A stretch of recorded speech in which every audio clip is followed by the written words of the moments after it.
태종실록 17권 태종 9년 윤 4월 13일 을미호 여섯번째 기사 1409년 명영락 7년 권원릉의 비석을 세우다. 비문은 권근의 찬. 비문은 이러하였다. 하늘이 유독한 일을 돌보아 치운을 열어주실 적에는 반드시 먼저 이적을 나타내어 그 부명을 밝게 하니 하나라에서는 현규를 내려준 일이 있었고 주나라에서는 협복의 꿈이 있었다. 한나라 이후로 대대로 이러한 일이 있었으니 모두 천수에서 나온 것이요 인모에서 나온 것이 아니다. 우리 태조대왕께서 잠저에 계실 때 공덕이 이미 높았으며 부명도 또한 나타났었다. 꿈에 어떤 신인이 금책을 가지고 하늘에서 내려와서 그것을 주면서 말하기를 공은 마땅히 이것을 가지고 나라를 바로잡으리라 하였으니 하나라의 형규와 주나라의 꿈과 동부하다고 하겠다. 또 어떤 이인이 대문에 와서 그를 바치며 이르기를 지리산 암석 가운데서 얻은 것이다 하였는데 거기에는 목자가 다시 사만을 바로잡으리라는 말이 있었다. 그러므로 사람을 시켜 나가서 맞이하게 하였더니 이미 가버리고 없었다. 서운간의 옛 장서인 비기에 구변진단지도라는 것이 있는데 건목득자라는 말이 있다. 조선이 곧 진단이라고 한 설은 수천 년 전부터 내려온 것으로서 지금에 왔어야 정흠되었으니 하늘이 유독한 일을 돌보아 돕는다는 것은 진실로 징흠이 있는 것이다. 신이 삼가 손원록을 살펴보니 이 신은 전주의 망성이었다. 사공 휘 이하는 신라의 벼슬하여 종성의 딸에게 장가들었고 육세손 이긍휴에 이르러 처음으로 고려에 벼슬을 하였다. 13세손 황고조 목광에 이르러 원조에 들어가 벼슬하여 천부장이 된 뒤 4세를 섭작하였는데 모두 아름다운 업적을 이루었다. 원나라의 정치가 쇠퇴하여지자 황고 환왕은 돌아와서 고려의 공민왕을 섬겼다. 지정 신축년 홍건적이 고려의 서울을 함락하니 공민왕은 남쪽으로 피난하고 군사를 보내어 싸워 이겨 수복하였는데 우리 태조께서 맨 먼저 첩서를 올렸다. 이듬해 이민년에 호인 나하추를 쳐서 폐주시켰고 또 이듬해 계묘년에 위양 탑첩목을 물리쳐 쫓았다. 공민왕의 신임이 더욱 두터워 여러 번 벼슬이 올라 장상에 이르러 중외에 출입하였으나 경사를 읽기를 좋아하여 부지런히 읽고 게으르지 않았으니 세상을 구제하는 도량과 호생지덕은 지성에서 나온 것이었다. 공민왕이 흉하자 이성이 왕위에 오르니 건간이 나라를 마음대로 하여 조정의 정치를 어지럽게 하고 해적이 나라 안 깊숙이 들어와 군현을 불지르고 약탈하였다. 홍무 경신년에 우리 태조께서 운봉에서 싸워 이겨 동남 지방이 편안하여졌다. 무진년에 시중 최영이 권간들을 주륙할 적에 지나치게 참혹하게 하였는데 우리 태조의 힘을 입어 살아난 자가 잠없 많았다. 최영이 태조를 시중으로 삼고 이어서 우군도 통사의 전원을 주어 억지로 요동을 치게 하였다. 군사가 위화도에 머물렀을 때 앞장서서 여러 장수를 거느리고 정의에 의한 깃발을 돌이켰다. 군사가 강 언덕에 오르자 큰 물이 섬을 휩쓸어 버리고 사람들이 모두 신기하게 여겼다. 최영을 잡아서 물리치고 대신 명류 이색을 좌시중으로 삼았다. 바로 이때 권간들이 정치를 어지럽게 하고 광패한 자들이 중국과 흔극을 만들어 위망이 눈앞에 닥치고 화란이 헤아리기 어려웠었는데 우리 태조의 돌이킨 힘이 아니었더라면 나라가 위태하였을 것이다. 이색이 말하기를 지금 공의 의거는 중국을 높인 것인데 집등 대신이 친히 입조하지 않으면 불가합니다 하고 나를 받아 명나라 서울로 가려 하며 태조가 여러 아들 중에 지금의 우리 주상 전하를 골라 이색과 함께 조연하게 하였더니 고 황제가 가상히 여겨 돌려보냈다. 기사년 가을에 황제가 이성이 왕이 된 것을 문책하였으므로 태조께서 여러 장상과 더불어 왕씨의 종친 정창군 요를 선택하여 왕으로 세우고 마음을 다하여 정사를 보필하였다. 사전을 개혁하고 용관을 도태시키니 여러 사람의 마음이 모두 기뻐하였다. 공이 높아지자 시기를 받아 참소와 관계가 번갈아드니 정창군이 자못 의혹하였다. 태조는 지위가 성만하다고 하여 노퇴하였다. 하기를 청하였으나 사태의 허락을 얻지 못하였다. 그때 마침 서쪽 지방에 행차하였다가 병을 얻어 돌아오는데 이 틈을 타서 모의하는 자들이 이를 더욱 급박하게 만들었다. 우리 전하가 시기에 응해 변을 제압하여 모든 모해가 와해되었다. 홍무 임신년 가을 7월 16일에 전하가 대신 배금령, 조준 등 52명과 더불어 창의하여 왕으로 추대하니 신료들과 부로들이 모의하지 아니하고도 모두 뜻을 같이 하였다. 태조가 정변을 듣고 놀라 일어나서 두세 번이나 굳이 사양하였다가 마지못해 왕위에 올랐다. 집의 섬도를 내려오지 아니하고 한 집안을 나라로 화하게 하였으니 하늘이 유독한 일을 계도하여 돕지 아니하고서야 누가 능히 이같이 할 수 있겠는가. 즉시 지중추원사 조반을 중국에 보내어 주문하니 황제가 조하기를 사만의 백성들이 이미 이 시를 높였고 백성들은 병화가 없이 사람마다 각각 하늘이 주는 즐거움을 즐기고 있으니 이는 상제의 명이다 하였다. 또 칙명하기를 나라 이름은 무엇으로 고칭하려 하는가 하였으므로 즉시 예문 학사 한상지를 보내어 주청하니 또 조하기를 조선이란 명칭이 아름다우니 그 이름을 근본으로 하여 지었으면 좋겠다. 하늘을 몸받아 백성을 기르고 길이 후사를 창성하게 하라 하였다. 우리 태조의 위엄과 명성과 의열이 천자에게까지 높이 들려서 황제의 마음을 움직였기 때문에 고명을 청하자 문득 유엄을 받게 된 것이니 어찌 우연한 일이겠는가. 3년을 지난 갑술년 여름에 한 나라를 모함한 자가 있어 황제가 친아들을 보내어 입조시키라고 명하였다. 태종께서 우리 전하가 경세에 능통하고 사리에 통달하여 여러 아들 중에서 가장 현명하다고 하여 즉시 보내어 명에 응하게 하였다. 명나라에 이르러 부주한 것이 황제의 뜻에 맞으니 우대하여 돌려보냈다. 그해 겨울 11월에 한양에 도읍을 정하고 궁궐을 짓고 종묘를 세웠으며 일찍이 사대를 추존하여 황고조를 모광으로 배위 이씨를 효비로 황정조를 익왕으로 배위 최씨를 정비로 황조를 도왕으로 배위 박씨를 경비로 황고를 환왕으로 배위 최씨를 의비로 하였다. 예약을 닫고 제사하는 일을 삼가며 장복을 잘 정하여 관등의 위일을 구분하고 학교를 일으켜 인재를 육성하며 복록을 후하게 하여 선비를 권장하고 소송을 바르게 판결하며 수령을 신중히 뽑았다. 피폐한 정치를 모두 개혁하고 여러 가지 업적이 빛나니 해구가 와서 복종하고 온 나라 안이 편안하여졌다. 우리 태조의 높고 넓은 성덕은 참으로 이른바 하늘이 주신 지용 총명 신무 웅의 임금이라 하겠다. 간신 정도전이 표문의 글 때문에 중국 조정의 견책을 받게 되자 명을 거역하려고 엄모하여 무인년 가을 8월에 우리 태조가 편찮은 틈을 따서 어린 얼자를 끼고 자기의 뜻을 펴보려고 하였는데 우리 전하가 기미를 밝게 살펴 이들을 섬멸하여 없애고 적장이라 하여 상황을 세자로 세우도록 청하였다. 9월 정축일에 태조가 병이 낫지 않은 까닭으로 상왕에게 선위하였다. 상왕은 개사가 없고 또 나라를 세우고 사직을 안정시킨 것이 모두 우리 전하의 공적이라 하여 곧 세자로 책립하였다. 경진년 가을 7월 10기사일에 태조께서 개운 신무 태상왕의 호를 올렸다. 11월 계유일에 상왕도 또한 병 때문에 우리 전하에게 선위하였다. 사신을 중국에 보내어 고명을 청하니 영락 5년 여름 4월에 황제가 도지휘사 고득을 등을 보내어 조와 인을 받들고 와서 우리 전하를 국왕으로 봉하고 이어서 한림대조, 왕연령 등을 보내어 와서 전하에게 곤면구장을 하사하였으니 풍계가 친왕과 동일하였다. 우리 전하가 양궁을 복량하는데 정성과 궁경을 극진히 하였다. 영락 무자년 5월 24일 임신일에 태조께서 승하하니 춘추가 74세이고 제위가 7년이며 늙어서 정사를 보지 않으신 지 11년이다. 갑자기 활과 칼만 남기시니 슬프도다.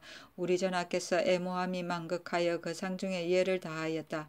책보를 받들어 태조 지인 계운 성문 신무 대왕의 호를 올리고 이에 9월 초 9일에 갑인일에 성동 양조의 경내 금암산에 장사하고 능을 건원능이라 하였다. 부음을 듣고 황제가 놀라고 슬퍼하며 파조하고 곧 예부낭중 임관 등을 보내어 퇴례의 예로 사죄하였는데 그 글의 대략은 이러하였다.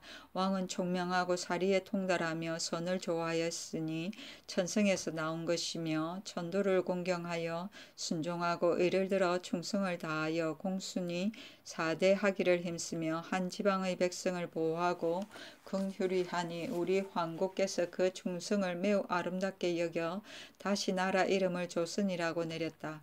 왕의 뛰어난 공덕은 비록 옛날 조선의 어진 임금이라 하더라도 이보다 더 나을 수 없으리라고 하고 또 고명을 내려 시호를 강헌이라 하였다. 또 전하에게 치규하고 부의를 특별히 후하게 내렸다. 남달리 사랑하는 은전을 극진히 하여 유감됨이 없었으니 대개 우리 태조의 하늘을 두려워하는 정성과 전하의 그 뜻을 이어받은 효성이 전후에 서로 이어서 전심을 잘 누렸기 때문이다. 그러므로 시종의 즈음에 있어 하늘과 사람이 위아래에서 돕는 것이 이처럼 지극함을 얻은 것이니 거룩하도다. 수비 한씨는 안변의 세가로서 즉 영문화부사 안천 부원군 휘 한경의 딸인데 먼저 홍하였다. 처음에 시호를 절비라고 하였다가 뒤에 승인 순성 신이 황후의 호를 더하였다.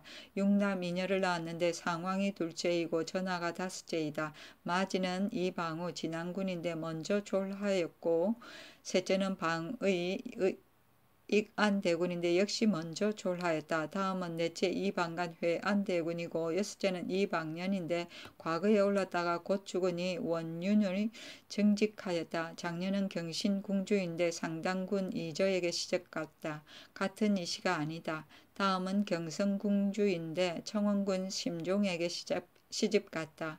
차비 강씨는 판삼사사 강윤성의 딸인데 처음에 현비로 봉하였으나 먼저 흉하자 시호를 신덕왕후라 하였다. 이남 일녀를 낳았는데 장남은 이방번이고 방번인이 공순군을 정직하였고 다음은 이방석인이 소도군을 정직하였다. 딸은 경순궁주인이 흥안군 이제에게 시집갔는데 역시 같은 이씨는 아니다. 모두 먼저 졸하였다. 상왕의 비는 김씨니 지금 왕대비를 봉하였으며 정문화시 중 김천서의 딸로서 자식이 없다. 우리 중궁은 정비 민씨인데 여흥bun군시 문도공 민지의 딸이다. 사남 사녀를 낳았는데 장남은 세자 이제이고 다음은 이호 효령대군 다음은 이도 충령대군이며 다음은 을이다. 장녀는 정순궁주인이 평창군 이백강에게 시집갔는데 역시 같은 이씨는 아니다. 다음은 경중궁주인이 평양군 조대림에게 시집갔고 다음은 경안궁주인이 길천군 권규에게 시집갔고 다음은 을이다. 진안군은 찬성사 지윤의 딸에게 시집 장가들어 두 아들을 낳았는데 장남은 복근 복령군 다음은 덕근 원윤이다. 이간대군은 정문화 찬성사 최인두의 딸에게 장가들어 아들을 낳았으니 석근 익평군이다.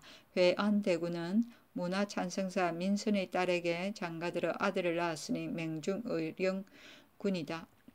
신이 역대의 천명을 받은 임금을 보건대 덕업의 성대함과 부명의 신기함이 간책에 밝게 나타나서 그 빛이 끝없이 흐르는데 우리 조선이 일어나매 거룩한 덕과 신령한 부명이 옛날부터 빛남이 있다. 이는 마땅히 이미 그 위를 얻고 또 수를 얻었으니 넓은 기업을 더 높이고 큰 복조를 이어받아 천지와 더불어 장구하리다. 신권근이 외람되게 비에 새긴 글을 지으라는 명을 받았으니 어찌 감히 정성을 다하여 성덕을 드러내서 밝은 빛을 후세에 들여오지 않으리요. 그러나 신은 글재주가 비졸하여 승하고 아름다운 덕을 드러내는 밝은 뜻을 남김없이 칭송하기에는 부족하와 삼가 공훈과 덕업이 사람들의 귀와 눈에 남아있는 것만을 찬술하고 감히 손으로 절하고 머리를 조아려 명을 드리노라. 그 글은 이러하다. 하늘이 이 백성 낳으시고 사목을 세워 기르고 다스릴제 유독하니 돌보시네. 하늘이 순순히 말하지 않건만은 명은 혁혁하게 나타나 있나니 우 임금은 형규를 내려주고 주나라 꿈은 협복일세. 우리 조선 처음 왕업을 여실제 신인이 꿈에 나타나 금척을 주었으니 부록이 먼저 정해지고 천명이 아주 분명하였네. 고려 운수 이미 다음에 임금은 어둡고 재상은 혹독하여 농사철에 군사를 일으켜 중국과 흔극을 일으켰네. 우리 군사의 깃발 돌이키니 죄인들 복지하여 벌받았네. 충성이 위에 들려 황제 마음 기뻐하였네. 천운이 돌아오고 여정이 절박하여 대업은 이미 이룩되었건만 저자는 바뀌지 아니하였네. 고황제 조하기를 그대 나라를 세웠음에 백성들 병화 없고 하늘에 준 기쁨 즐기네 하였고 이어서 국호를 조선이라 회복하여 주었네. 땅을 골라 도읍을 정하니 한강의 북쪽이라 범이 웅크린 듯 용이 도살인 듯 왕기가 쌓인 바라. 궁실은 높디 높고 종묘는 의젓하네. 임금 어진 마음 깊어 살리기를 좋아하고 정사는 아름답고 생각은 화순하여 온갖 제도 갖춰지고 모든 교화 흡족하네. 정사에 지치시어 적사에게 선위하니 공 있는 이에게 양보하셨네. 밝고 밝은 우리 전하 기미를 밝게 살펴 환란을 2번이나 평정하니 그 경사 지극히 돈독하네. 나라를 세우고 사직을 안정시킨 건 모두 우리 전하의 공덕이니 대명을 사양하기 어려워 신기를 부탁받았네. 양궁을 공경이 받더니 경건하고 공순함이 더욱 지극하도다. 효제가 신에 통하여 상제의 돌보심이 더욱 우악하네. 태조의 상을 만나 근심에 잠겨 애모의 슬픈 정 몸부림치네. 황제가 듣고 놀라고 슬퍼하여 사신을 보내어 조곡하고 퇴례로 제사하며 칙명하여 후부하고 아름다운 시호를 주어 포장하니 율전은 온전히 갖추어졌네. 하늘의 도우심이 처음부터 끝까지 변함이 없어 큰 복이 길이 이어지고 자손이 번창하여 종사가 유구하여 하늘처럼 무궁하리라. 이글은 길창군 권근이 지은 것이다. 정승성 성린이 쓰고 전 판한성부사 정구가 전액을 했으니 성성린에게는 안말을 정구에게는 말 한 필을 하사하였다. 현은 검은빛이요 규는 큰 홀이다. 예전에 요 임금이 우 임금에게 이 형규를 하사하였었는데 이것은 하늘 아래 모든 것을 물려준다는 뜻이다. 협복은 문왕이 사냥을 나갈 때 꿈을 꾼 것을 점치고 그의 대업을 도운 강태공을 얻었다는 고사에서 나온 말이다. 목자는 이 시를 말하고 건목득자는 이 시를 일컫는 말이고 망성은 이름 높은 양반성씨고 이성은 신씨 곧 우왕이며 주상전하는 태종 이방원을 말하며 이성은 신씨 창왕이고 성만은 차고 넘침 정성의 자리를 말한다. 장복은 광복의 제도이고 얼자는 이방석이고 상왕은 공정왕이며 정종을 말한다. 양궁은 태상왕과 상왕을 말한다. 갑자기 활과 칼만 남기시니란 말은 옛날 중국의 황제가 죽어서 하늘로 올라갈 때 활을 떨어뜨리고 또 황제가 장사 지냈다는 교산이 무너졌을 때 그 관중에는 다만 칼만 남아있었다는 고사에서 나온 말, 곧 귀인의 죽음을 일컫는 말이다. 파조는 철조를 말하며 퇴례는 나라 제사에 소를 통째로 올리는 일인데 처음에는 소, 양, 돼지를 아울 올렸으나 뒤에는 소만 올리게 되었다. 이호는 효령대군의 초명이고 이도는 금상의 휘이다. 사목은 임금이며 신기는 임금 자리이다. 태종실록 17권 태종 9년 윤 4월 15일 정사 첫 번째 기사 친임 운소전에 망제를 지내다. 태종실록 17권 태종 9년 윤 4월 16일 무호 첫 번째 기사 경차관을 강원도와 하삼도에 파견하여 백성들의 질고를 조사하다. 백성들의 임금이 각도 수령들이 영선을 멈추지 아니하고 누대를 많이 지어서 놀이를 일삼아 농사를 방해하고 백성을 괴롭힌다고 들었기 때문에 이러한 명령이 있었다. 이에 봄에 충청도 백성들이 관찰사 유정형이 각박하게 부세를 거두는 데 시달려 굶주림이 더욱 심하였다. 태종실록 17권 태종 9년 윤 4월 17일 김이 첫 번째 기사 경상도 보주의 지진이 일다. 태종실록 17권 태종 9년 윤 4월 18일 경신 첫 번째 기사 양인을 호소하는 고소장을 접수하지 않은 헌부의 관리들을 귀양 보내다. 지평 유박을 금주로 집이 민서를 상주로 유배시키고 장년 김익정을 파직시켰다. 처음에 오상미의 손자 오금록 등이 헌부에서 소량장을 접수하지 아니한다고 신문고를 쳐서 하소연하니 사관원에 내려 이것을 핵실하게 하였다. 사관원에서 상언하였다. 헌사는 이목의 관원입니다. 모든 민간의 억울한 일을 공평한 마음으로 듣고 살펴서 옳고 그른 것을 분별하여 아뢰는 것이 직책입니다. 이제 오금록과 장금이 억울하다고 고소한 곧장을 마땅히 곧 수리하여 그 억울함을 풀어주어 전하에 근심하고 부지런히 힘쓰는 정치를 도와야 할 것인데 지평 유박은 사헌부의 장무로 있으면서 번거로운 것을 싫어하여 신복을 하지 아니하고 공공연히 곧장을 물리쳐서 억울함을 품고도 호소하지 못하도록 하여 마침내 예고하여 신문고를 쳐서 신청을 번거롭게 하는 데까지 이르게 하였으니 원하건대 유사에 내려 그 죄를 다스리소서. 임금이 의정부에 내려 그 죄를 의논하여 유배시키고 김익정은 다만 원의에 참석한 까닭에 파직시켰다. 소량장은 양인이라고 고소하는 정장이고 신복은 재심이며 원인은 사헌부나 사관원의 관원들이 쭉 둘러앉아 풍원에 관한 일과 탄핵하는 일 및 서경에 관한 일을 의논하던 것 원이를 말한다. 태종실록 17권 태종 9년 윤 4월 18일 경신 두 번째 기사 속국노비를 허위 신고하여 상을 받은 이사강과 이에 속은 남은 부사를 처벌하다. 전 전주 목사 이사강에게 장 60대를 때리고 남은 부사 50은 파직시켰다. 이사강이 조상 때부터 내려오던 노비로서 부당하게 속공된 노비가 둘이 있었는데 숨어있는 것을 데려다가 사역시킨 지 오래였다.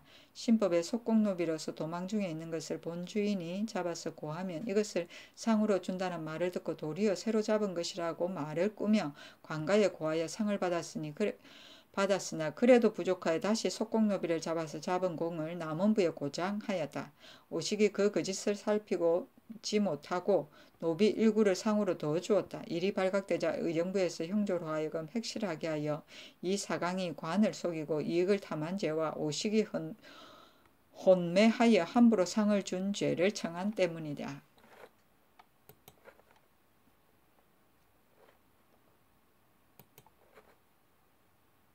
태종실록 17권 태종 9년 윤 4월 19일 신유 첫 번째 기사 진리의 아내에게 쌀 10석을 하사하다.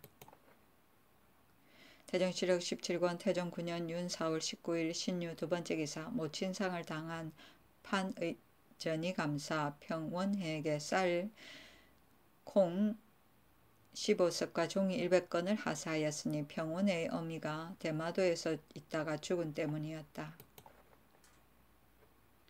태종실록 17권 태종 9년 윤 4월 20일 임술 첫 번째 기사 경창의 쌀과 콩 2만석을 내어 성안의 기내의 기민을 구제하다.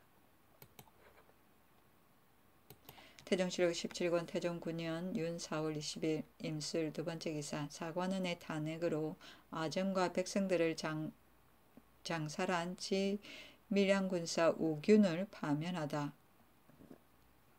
사관원에서 상소하였다. 신등은 우균이 잔혹하고 의지치 못하여 이민을 장살한 것이 그 수가 하나 둘이 아니라는 말을 들었습니다. 차사원 지영주부사 이백함이 밀양에 이르러 우균의 이민을 장살한 상황을 물으니 호장 박양의 아내는 그 남편을 죽였다고 말하고 신일의 아내는 그 딸을 죽였다고 하고 학생 김을우는 그 종을 죽였다고 고하고 기관 박진의 아내는 그 아들을 죽였다고 하였습니다. 박양의 아들 박흥발에게 그 아비의 죽음을 당한 이유를 묻게 되자 우균이 산반을 거느리고 공청에 난입하여 성난 목소리로 이르기를 다만 10여 대만 때렸을 뿐이다 하고 박흥발을 꾸짖어 감히 말하지 못하게 하고서 이백함에게 이르기를 차사원이 공정치 못하여 나를 죄에 빠뜨리려고 하는구나 하니 이백함이 이를 어렵게 여겼습니다.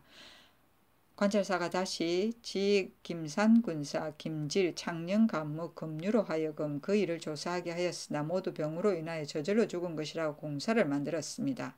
상황이 편찮으시어 2죄 이하를 용서하게 되자 관찰사가 바로 우균을 환임시켰습니다. 신성은 생각하건대 우균이 한 해 동안에 4사람을 잘못 죽였으나 사건이 모두 대죄에 관계되지 아니하였고 그 집안 사람들이 위협을 두려워하여 감히 자백하지 못하는가 합니다.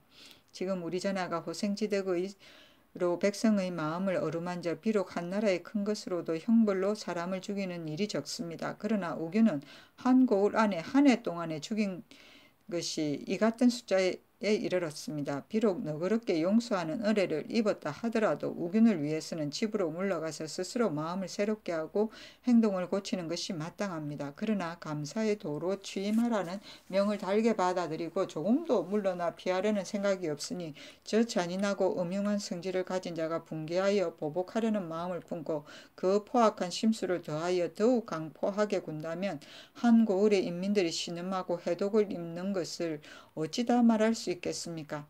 후일에 가혹한 짓을 한 길을 좋아하여 생민을 포악하게 해치는 자가 반드시 우균으로 말미암아 나올 거라 두렵습니다. 우균의 범한 죄가 유지 전에 있었으므로 비록 다시 법대로 처치할 수 없으나 어찌 다시 백성을 다스리는 수령이 될 수 있겠습니까? 원컨대 패하여 그 집으로 내쫓아서 종신토록 벼슬 자리에 서지 못하게 하여 후일에 함부로 형벌을 자행하여 무리한 짓을 짓고자 하는 자로 하여금 이를 보고 거울로 삼도록 한다면 국가의 수많은 생민에게 어찌 유익함이 있지 않겠습니까? 임금이 그 직임을 파면시키도록 명하였다. 유지는 죄인을 용서하는 임금의 명령을 말한다. 대정실록 17권 태종 9년 윤 4월 20일 임술 세 번째 기사. 대장과 대부에 대한 처우 개선책에 관한 병조에서 올린 계문. 계문은 이러하였다. 대장 대부는 부위의 병사입니다. 전에 3군에 속해 있을 때는 부득이한 차비나 역부로 사용할 때 소관 원리가 그 죄를 마음대로 가하지 못하고 본부에 고하여 추구해 시행하였습니다. 이로 인하여 채통이 쓰고 군법이 더욱 엄하여졌습니다. 본조에 통속된 이후로부터는 각처로 정해보내어 문득 기묘하지 아니한 일을 가지고 징포 결제함으로 그 고통을 이기지 못하여 서로 잇따라 도망하니 양병하는 뜻의 어그러짐이 있습니다. 이 뒤로는 부득이한 차비나 각저의 역부로 사용할 때 대부 가운데서 죄가 있는 자는 즉시 본조에 보고하여 본조에서 추역해 논제하게 하소서. 임금이 정교하였다. 선공감 외에는 한결같이 아랜대로 시행하라. 태종실록 17권 태종 9년 윤 4월 21일 개해 첫 번째 기사. 사관원에서 정사에 힘쓸 것과 세자의 면학을 청하다. 계문은 이러하였다. 태조께서 홍서하신 뒤부터 전에 납시어 정사를 듣지 않으신지 오래입니다. 또 그늘에 상체가 회복되셨으니 날마다 아침 정사를 보는 것이 마땅합니다. 또 아뢰기를 세자가 늦게 일어나고 일찍 잠자리에 들어 학문에 힘쓰지 않으니 원컨대 더욱 권하여 가르치도록 하소서 하니 임금이 명일부터 정사를 듣겠다. 세자가 늦게 나온다는 말을 내가 듣지 못했다. 내가 장차 말하겠다 하고 곧 환관으로 하여금 세자에게 정교하게 하였다. 태종실록 17권 태종 9년 윤 4월 22일 갑자 첫 번째 기사. 협거하였던 대장 대부 650인을 다시 부대에 편입시키다. 태종실록 17권 태종 9년 윤 4월 22일 갑자 두 번째 기사. 광년룰에 나아가 정사를 보다. 지사 간원사 한상득에 관하는 말을 칭송하다. 한상득이 아뢰기를 순임금은 큰 성인이지만 고유가 단주처럼 하지 말라고 경계하였고 당나라 태종도 영명한 임금이지만 위징이 수나라 양제처럼 하지 말라고 경계하였으니 지금 신도 신우처럼 하지 말도록 경계합니다. 전하께서 오래도록 정사를 듣지 않으시기에 신은 편찮으신가 생각하였습니다. 하니 임금이 내가 매양 이 절기를 당하면 눈에 미질이 있는데 금년에도 그렇다. 황천사가 우리나라에 이르기 전에 고치려고 하여 정사를 보지 아니한 것이다 하였다. 한상덕이 지금 사대하기를 정성스레하고 도적을 방어하기를 엄하게 하므로 중해가 태평스럽다고 이를 만합니다. 그러나 항상 스스로 경외하여 날마다 부지런히 정사를 들으시고 사방의 눈을 밝히고 사방의 귀를 밝히시어 어진 일을 등용하고 불추한 일을 물리치소서. 편안할 때 위태한 것을 잊지 마시고 다스려질 때 어지러워진 것을 잊지 않으시면 사망에 미칠 수 있습니다. 하니 임금이 흔연히 말하기를 경이 태평시대라 말하나 어찌 사망에 미칠 수 있겠는가 하였다. 한상덕이 전하께서 정심성의하여 천지와 더불어 그 덕이 합하게 하시고 내가 하지 못한다고 아니하시면 능히 옛 성인에 미칠 것입니다. 하니 임금이 천지와 더불어 그 덕이 합한 것이 참 성인이다. 내가 어찌 감히 바라겠는가 하였다. 한상덕이 나아가 임금이 좌우에게 이르기를 한상경의 말이 심히 간절하고 지극하더니 그 아우도 또한 그렇다. 내가 저기한 이후로 간관이 더불어 옳거니 그러니 서로 말하였으나 오늘처럼 잘하는 자는 보지 못하였다 하였다.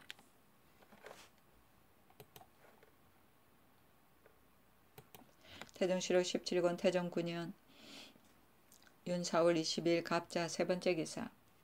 수온부사 이지강이 굶주린 백성을 위로하고 구제할 방법을 아랜 상소문. 그 글은 이러하였다. 지강이 지난해 6월부터 이고을의 수령으로 와서 밀보리부터 늦고까지 친히 다 펌하였는데 수재와 한재로 손상된 곡식이 적지 아니하였으나 온 집이 실롱한 것은 없었습니다. 그런데 금년 3, 4월에 이르러 사민의 남녀가 연달아 달려와서 날마다 관문에 모여 먹을 것이 없다고 다투어 말하고 혹은 울면서 말하는 자까지 있었습니다.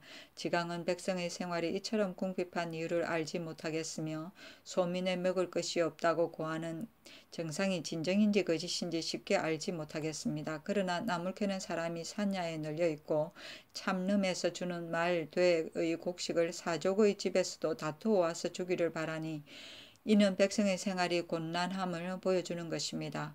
만약 국가에서 창고의 곡식을 내어 구제하지 아니하면 유망하거나 굶주려 죽는 사람이 의당 길에 있다 할 것입니다. 지금 비록 밀보리가 거의 익었으나 굶주린 백성이 먼저 익은 이삭을 골라서 혹은 볶기도 하고 혹은 찌기도 하여 겨우 그 생명을 이어가는데 하물며 한번 배불리 먹은 기쁨을 바랄 수 있겠습니까? 밀보리를 납품하는 관리가 비록 넘급을 받는다 하지만 민간에게 접대하는 저음에 어찌 전혀 패단이 없겠습니까? 근근히 살아가는 백성으로서 도리어 납품의 접대에 분주하게 되면 원망이 적지 아니할 것입니다. 예전 한나라 문제는 한창 봄철에 그의 전조의 반을 미리 주었으니 이는 농사를 정성스럽게 장려하고 영세민의 힘을 돕기 위한 것이었습니다. 엎드려 바라건대 위에 전하여 아래어서 문제가 미리 전조의 혜택을 준 것을 본받아 이들 농민에게 금년의 양맥세를 내려주어 기민의 마음을 위로하면 어찌 다만 참름의 곡식을 내어 궁핍한 백성을 구제하는 데 비하겠습니까? 지강은 또 생각건대 답펌을 면제할 수 없다면 늦곡을 답펌하는 날 보리밭에 다시 다른 곡식을 심은 것은 조세를 거두는데 과식을 감하지 말고 다만 보리만을 수확하는 것은 다른 전제에 따른 것이니 또한 편리하고 유익하겠습니다. 도당에서 아뢰니 임금의 언론하도록 명하였다. 도당에서 보리는 국용이니 정감할 수 없다고 말하니 일이 드디어 행해지지 못하였다. 사민은 사농공상을 말한다. 태종실록 17권 태종 9년 윤 4월 23일 얼축 첫 번째 기사. 비가 열흘 넘게 내리지 않자 약조의 공상을 중지하다. 임금이 비가 내리지 않은 지 열흘이나 되었으니 술을 금해야 되지 않을까 하니 황희가 대답하기를 아닙니다 하고 남제가 말하기를 사람들이 항상 하는 말이 금년에 비록 풍년이 들었다 하더라도 명년에는 겨우 굶주림을 면할 뿐이라고 합니다 하였다. 임금이 곧 공상하는 약주를 없애도록 명하였다. 남제가 아뢰기를 한제는 비록 기수가 관계되는 것이나 또한 정령의 잘못에도 연유하는 것이니 정령 공구 수성하는 것이 마땅합니다 하니 임금이 간합하고 인하여 기로 대신을 찾아 시정의 잘못을 묻도록 명하였다. 태종실록 17권 태종 9년 윤 4월 23일 을축 두 번째 기사. 천재지변과 시정의 잘못에 관한 언급. 간관의 간증이 필요함을 말하다. 전동과 벼락에 대한 일을 계문한 것으로 인하여 임금이 말하였다. 내가 삼국사를 보니 어떤 여자가 간통한 일로 옥에 갇혔은데 옥문에 벼락이 쳐서 탈출하여 도망한 일이 있었다.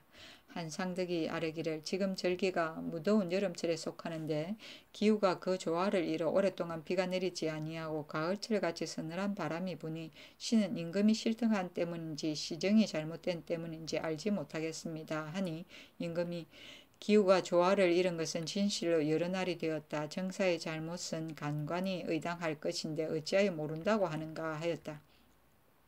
한상덕이 명령이 나오면 정부에서 받아 행함으로 신등이 비록 듣게 되는 일이 있더라도 일이 이미 시행된 뒤인지라 어찌 미칠 수 있겠습니까? 전일의 간관을 정부에 예속시키도록 정한 것은 이 때문입니다. 하니 임금이 이 같은 것은 어찌하면 좋겠느냐. 예전에는 비록 문화부 낭사라 할지라도 도당공사에 참여하지 못하였었다 하고 황희에게 이르기를 국초의 간관으로서 도당 수령관이 된 자가 누구이냐 하였다. 대답하기를 이문화와 윤사수가 모두 산기로서 경력을 겸하였습니다. 하니 임금이 이는 아름다운 법이 아니다. 의정부 수령관은 도피를 맡은 것이다. 임금의 동정과 정령의 덕실을 모두 간하여 바르게 하는 것이 간관이다. 그 좌우라고 칭하는 것도 또한 임금을 가리킨 것이다. 아무리 올바른 말이랄지라도 어찌 도필에게 맡기겠는가. 임금을 높이고 간관을 중히 여기는 처사가 아니다. 하고 하였다. 한상덕이 또 아뢰기를 요즘 대관들이 모두 언사 때문에 파출되었는데 죄가 그 일 일신에만 그치는 것이 아니라 서로 논의한 사람도 국문하였습니다. 이리하여 사림들이 서로 경계하여 관관의 집에 가지도 아니하고 권기의 가문에도 왕래를 금하고 끊으니 아무리 이름 있는 간관일지라도 어찌 능히 들을 수 있겠습니까? 하니 임금이 간쟁하는 선비는 말이 비록 적중하지 않을지라도 내가 죄를 주지 아니하였다. 일찍이 편출을 당한 자는 모두 악의를 품은 사람들이다. 그러나 내가 죄를 처단하는 것은 매우 가벼웠다 하였다. 한상덕이 전하의 언동과 정교의 시행에 있어서는 하나도 간할 만한 것이 없습니다. 그러나 정사가 이미 다스려지고 백성이 이미 편안하다고 하지 마시고 매양 한가운 때를 당하면 마음을 스스로 깨우치고 반성하되 품고 있는 생각 가운데 무슨 일이 하늘을 거스리겠는가. 시행한 정치 가운데 무슨 일이 백성에게 잘못되었는가고 하여 이미 지나간 일을 두려워할 뿐만 아니라 또한 장차 올 일을 항상 염려한다면 화환을 없앨 수 있습니다. 옛 성현들은 모두 이같이 하였습니다. 하니 임금이 경의 말이 옳다 하였다. 한상덕이 부복하고 물러가지 아니하니 임금이 다시 말할 것이 있는가 하니 한상덕이 말하였다. 지난해의 흉년은 사람들이 함께 아는 바입니다. 유정현이 충청도에 있으면서 백성들에게 많이 거둬들이고 빚진 것을 독촉하여 백성을 거듭 괴롭혔습니다. 신등이 이미 행문하였으나 마침 사유를 겪게 되어 죄를 청하지는 못하였습니다. 신은 듣건대 전에 이르기를 백성에게 많이 거두는 신하를 두는 것보단 차라리 나라의 재물을 훔치는 신하를 두는 것이 낫다고 하였는데 지금으로 본다면 나라의 재물을 훔치는 것은 중하고 백성의 재물을 거두는 것은 경한 것 같습니다. 옛사람의 경계한 말이 그 뜻이 깊습니다. 임금이 내가 전에 이 같은 사실을 알지 못하였다. 다만 유정현이 외방에서 오래 수고한 까닭에 소환한 것뿐이다. 육대원이 내 좌우에 있으면서 아직 말하지 아니하였으니 내가 어떻게 알겠느냐 하니 좌대원 이조가 지난해 손실이 과중하여 한도의 인민들이 모두 굶주림을 당하였으니 원망하는 것이 단지 한두 사람에 그칠 정도가 아닙니다 하였다.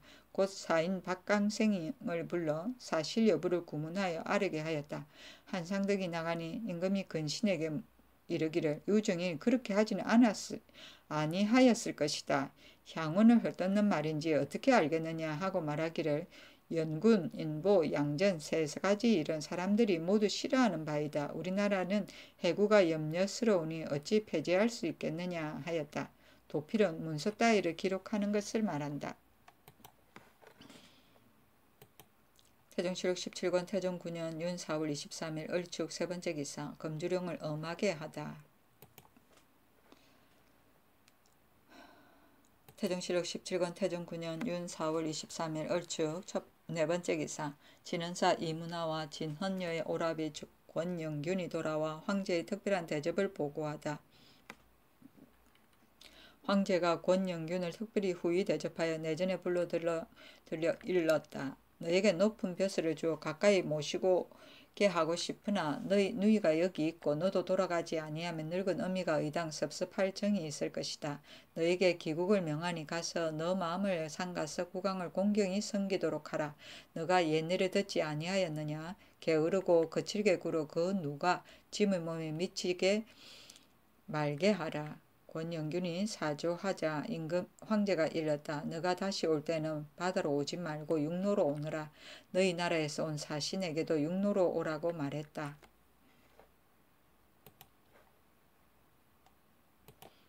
태종실록 17권 태종 9년 윤 4월 23일 을축 5번째 기사 진헌녀의 가족인 권영균 등이 임금께 금, 은 등을 바치다.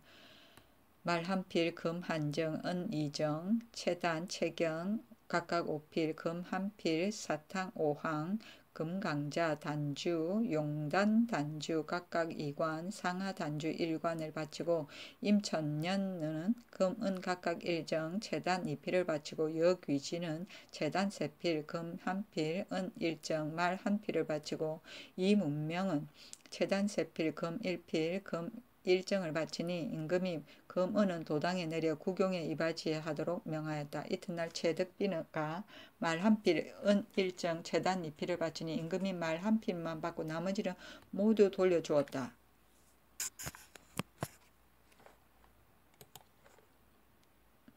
태종실록 17권 태종 9년 윤 4월 25일 정묘 첫 번째 기사. 비가 내리니 사람들이 신하와 임금이 서로 경계한 때문이라고 기뻐하였다. 성주가 철선하고 자책하며 언관이 임금의 언짢아 하는 낯빛을 무릅쓰고 나아가 가나여 임금과 신하가 서로 경계함으로 하늘이 곧 비를 내린다 하였다.